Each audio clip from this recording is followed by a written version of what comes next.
Back in the real world, it's time for Media Watch with Emma James. Hi, Emma. You're going to start off with reaction here in France as the presidential race hots up. A lot of people have been abandoning various ships to back the centrist candidate Emmanuel Macron, including the former Socialist Prime Minister Manuel Valls, and he's not really got universal admiration for that move. No, absolutely. This is one that really sent shockwaves because Manuel Valls was the man who wanted to be the Socialist candidate for the presidency, but lost out to Benoît Hamon, now says he will back Emmanuel Macron.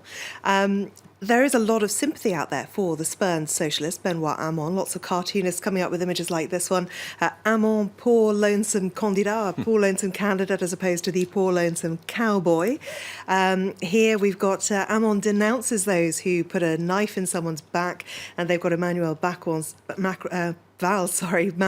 saying, why in the back? Because he has done it straight into the guy's front. This one, too, a nod to Manuel Valls' Spanish heritage. In full bullfighting regalia, he has again stabbed Benoît Hamon in the back. What's interesting as well is that lots of people are picking up on the fact that Manuel Valls really did go against a lot of things that he'd promised. Not only had he signed a pledge that he would back whoever won the socialist primary, he also tweeted this back in December. The primary is a great way of recreating unity. And that hashtag means what brings us together, which is somewhat ironic in light of what he has now done. Taking a look elsewhere, Libération, which should normally be a safe place for the socialists, has this, what looks like a very flattering portrait of Manuel Valls until you scroll down and see the headline, Mr. Disloyal. Very harsh words indeed there.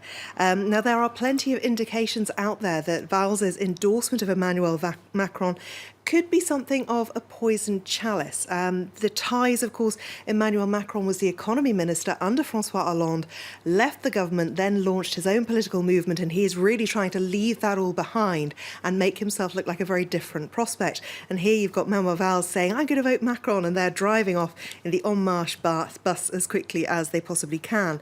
Now, François Fillon is trying to use this to his advantage. Today, he went on the radio and referred to Emmanuel Hollande, something that has really caught on among Fillon's followers.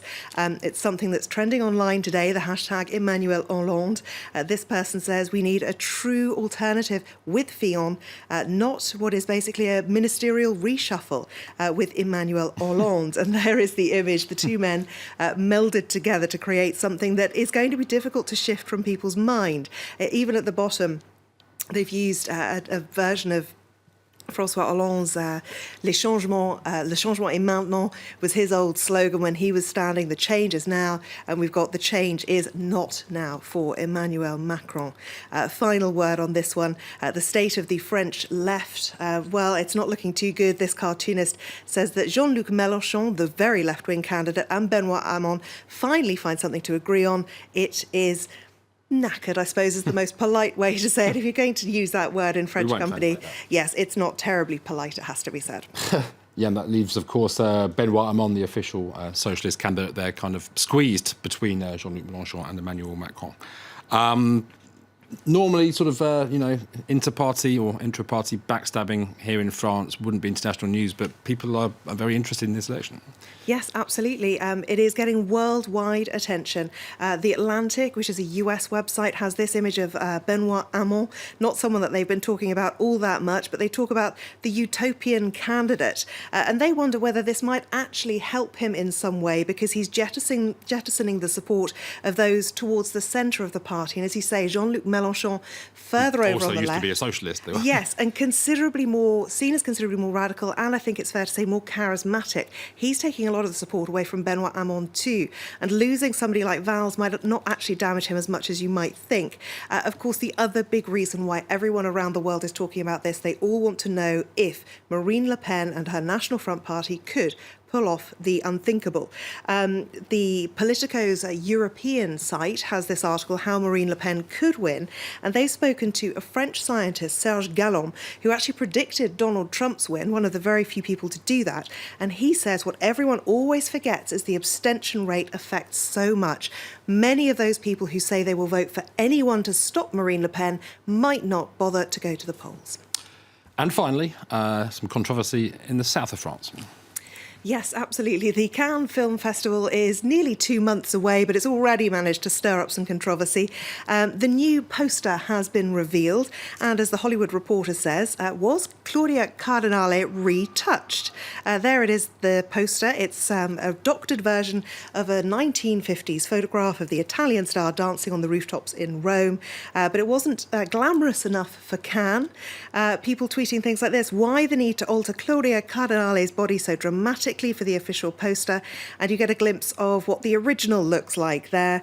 You can see, obviously, they've taken out the rooftops and everything else, but also they've made her legs a lot thinner, her waist too, and her arms.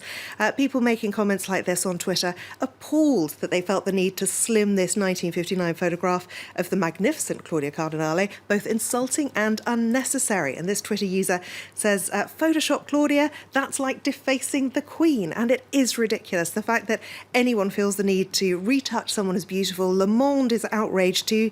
They say it's very retouched indeed, and they actually provide a slider so that you can see just where the changes have occurred, and you can see just how thin they have now made her waist in that poster. Oh dear. Emma James, thank you very much. That was Media Watch.